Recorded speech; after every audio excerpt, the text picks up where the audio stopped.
നയതന്ത്ര വിജയത്തിന്റെ പരിധിക്കപ്പുറത്ത് ഇരു രാജ്യത്തിന്റെയും ഭരണ നേതൃത്വങ്ങൾ തമ്മിലുള്ള ഊഷ്മളമായ സൗഹൃദത്തിന്റെ കൂടി വിജയമാണ് 8 നാവികരുടെ ഇന്ത്യയിലേക്കുള്ള മടക്കം. ഖത്തർ അമീറിന്റെയും പ്രധാനമന്ത്രി നരേന്ദ്രമോദിയുടെയും സൗഹൃദത്തെ മുൻനിർത്തി ദേശീയ സുരക്ഷാ ഉപദേഷ്ടാവ് നടത്തിയ നീക്കങ്ങളാണ് ബലം കണ്ടത്. ഇറ്റാലിയൻ മുങ്ങിക്കപ്പലുമായി ബന്ധപ്പെട്ട വിവരങ്ങൾ ചോർത്തിയെന്നായിരുന്നു മുൻ ഇന്ത്യൻ നാവികർ നേരിട്ട ആരോപണം.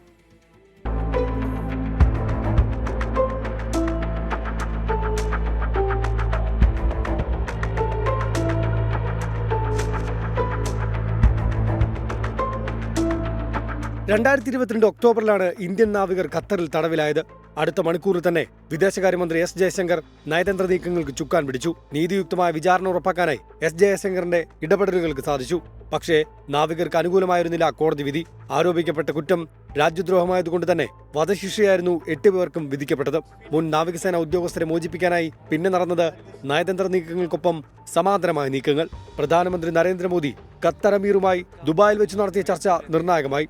ഡിസംബറിൽ കേസ് പരിഗണിച്ച ഖത്തർ കോടതി നാവികരുടെ വധശിക്ഷ റദ്ദാക്കി. ദേശീയ സുരക്ഷാ ഉപദേഷ്ടാവ് അജിത് ദോവൽ 5ലധികം തവണയാണ് സമീപ മാസങ്ങളിൽ ദോഹയിലേക്ക് പറഞ്ഞത്. ഇതിനെല്ലാം ഒടുവിൽ കഴിഞ്ഞ തിങ്കളാഴ്ച നാവികരുടെ മോചനവും സാധ്യമായി.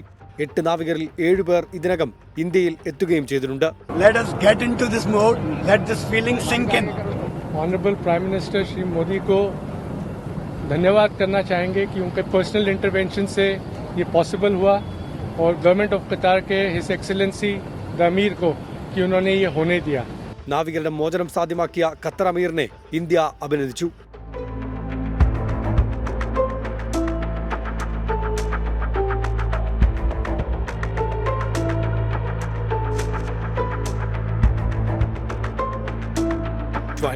ഡൽഹി.